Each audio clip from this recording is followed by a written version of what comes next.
placer dar la bienvenida al escenario a Gina Paola Romero Rodríguez, relatora especial de Naciones Unidas para la Libertad de Asociación y Asamblea Pacífica.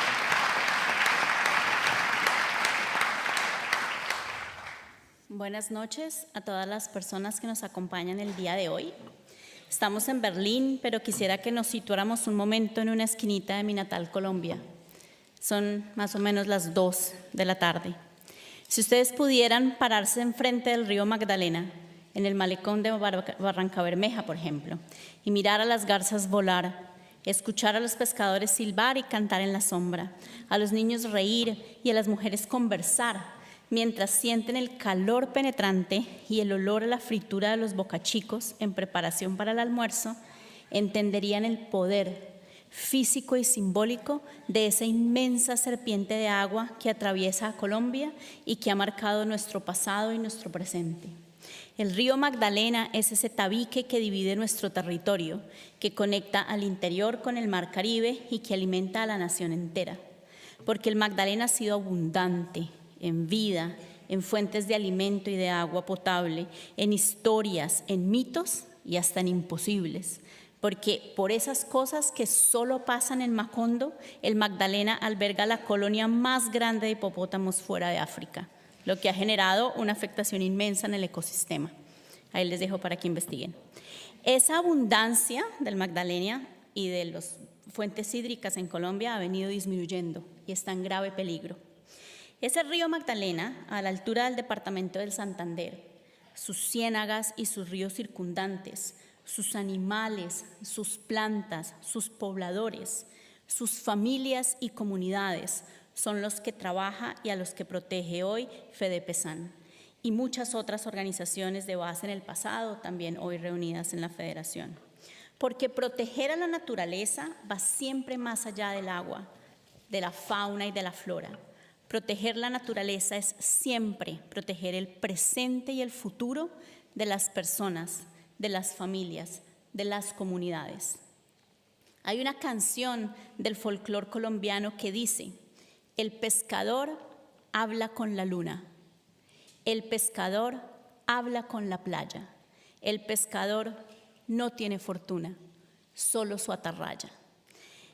FEDEPESAN logra desaparecer esa soledad y ese abandono que han vivido los pescadores artesanales, ambientalistas y turísticos de Santander. Logra dar cuerpo, fuerza y sustento a la lucha constante contra la contaminación, contra la corrupción y contra la violencia. Lucha que hacen colectivamente cientos de familias.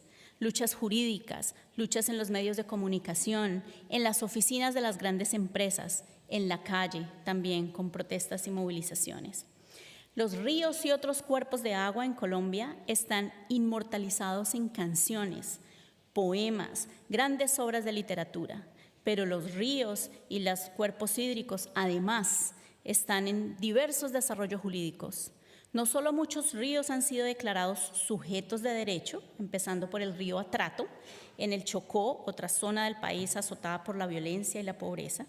También la Jurisdicción Especial para la Paz, después del último acuerdo que se firmó, declaró al río Cauca, otro río en otra zona del país, como víctima de la violencia en el país. Y sin embargo, en vez de ser protegidos y sus daños resarcidos, se siguen destruyendo. Decía Jorge Luis Borges que ser colombiano es un acto de fe. Pero la verdad es que ser colombiano, mejor, colombiana, defensora de derechos humanos, protectora del ambiente, en lugares como Barranca, que tienen una historia de mucha violencia, y haber sobrevivido a los costos de años de activismo, más que un acto de fe, es un milagro. Tener a Julie acá con nosotros es un milagro, porque tanto ella como sus colegas de la Federación y muchos otros activistas han sido amenazados, atacados, han sido víctimas constantes de robos y se ha atentado contra su vida en más de una vez. La protección del Estado no ha brindado los frutos deseados y no ha habido tampoco justicia sobre esos hechos. Tristemente, eso no es un caso aislado. Colombia es el país más peligroso del mundo para defender derechos humanos. Según Frontline Defenders, en el 2023, un aproximado de 300 defensores y defensoras fueron asesinados en el mundo. De ellos, 142 fueron asesinados en Colombia, casi el 50%. En el 2022, el 90% de todos los asesinatos se presentaron en América Latina, también la mayoría en Colombia, y así muchos otros años. Aunque el caso de Colombia es el más preocupante, no es el único. Esto es una tendencia global.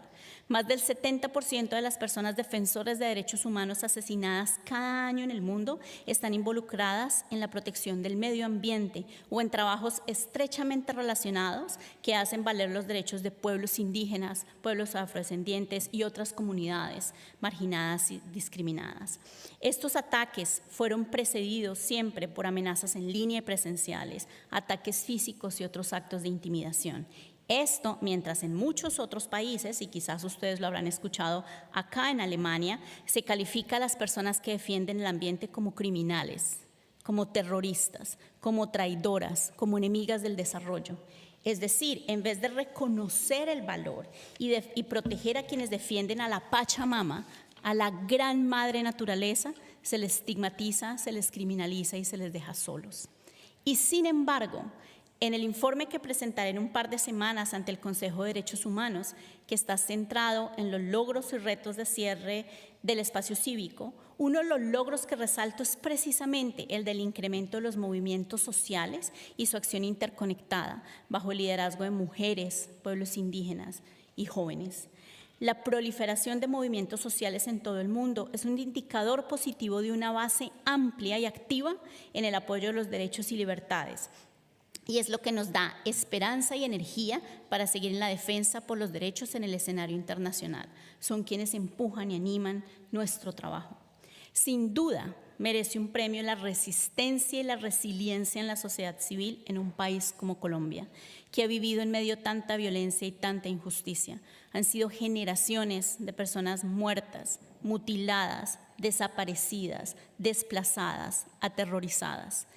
Por eso es que un caso como el de Fede Pesán, como el de Julie, que nos acompaña hoy, es un caso de admiración profunda, porque a pesar del riesgo, del miedo, de la violencia, del estigma, se mantienen firmes para defender al territorio.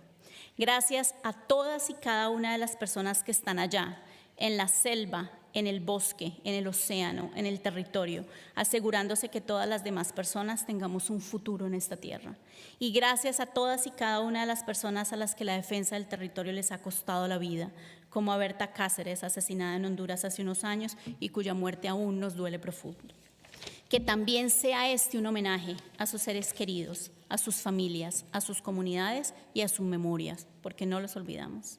Gracias a Amnistía Internacional por otorgar este premio, que cada 2 años nos recuerda quiénes están al frente de la defensa de nuestros derechos, cuáles son los costos que toma esa defensa, pero también nos llena de profunda admiración e inspiración. Pero celebremos hoy a Fede Pesán, a cada uno de sus integrantes y a Julie Velázquez. Celebrémosles por su valentía, su perseverancia y su amor por el territorio. Espero que este premio no solo llene sus corazones, sino que también pueda ser un escudo poderoso que les proteja contra los peligros que el país sigue presentando a sus defensores y defensoras. Esperemos que este premio sirva también como un llamado de atención para que las promesas de paz finalmente lleguen a Magdalena Medio y al resto del país. Julie, te invito al escenario.